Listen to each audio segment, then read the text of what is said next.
Donc je reprends ma démonstration, désolé d'avoir partagé cette vidéo en deux.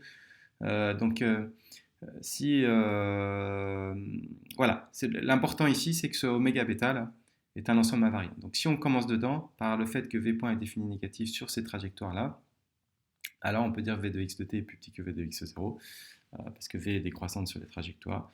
Donc ça veut dire que x de t appartient au oméga bêta. Donc si x de 0 appartient au oméga bêta, x de t va rester dans l'oméga bêta. Parce que justement cet ensemble est fermé borné, c'est l'hypothèse ici importante.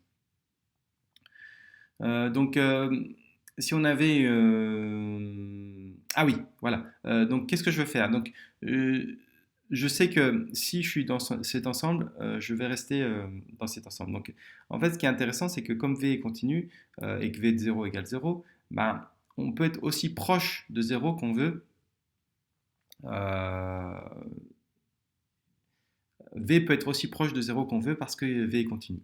D'accord? Donc, on ne peut pas tout d'un coup, comme on a une fonction continue, on peut se rapprocher aussi, comme V0 égale 0, bah, si on se décale un petit peu, on ne peut pas tout d'un coup avoir des sauts. Donc, quand on se décale de 0 un petit peu, bah, V va être proche de 0.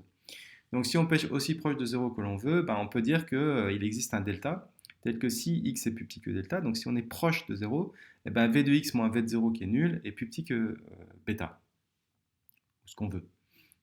Ici, on va prendre bêta parce que ça nous arrange. Donc, comme v est défini positif, ça reste plus que v de x, plus petit que bêta.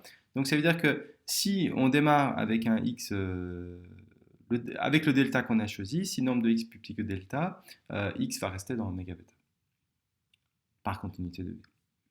Donc, on vient de montrer que pour notre epsilon de départ, il existe un delta qu'on a choisi par continuité.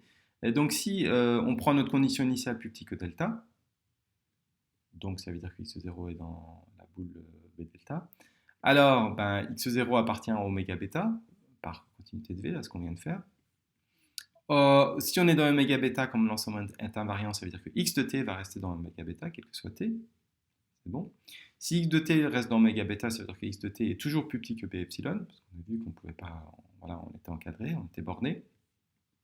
Si x de t est dans b epsilon, ça veut dire que, quel que soit t, ça veut dire que x de t est plus petit que epsilon, quel que soit t, donc ça veut dire qu'on a notre stabilité. Quel que soit epsilon supérieur à 0, il existe un delta, qu'on a trouvé ici. Si x0 est plus petit que delta, x de t est plus petit que epsilon. Voilà la première partie de la démonstration, et puis après on verra l'attractivité.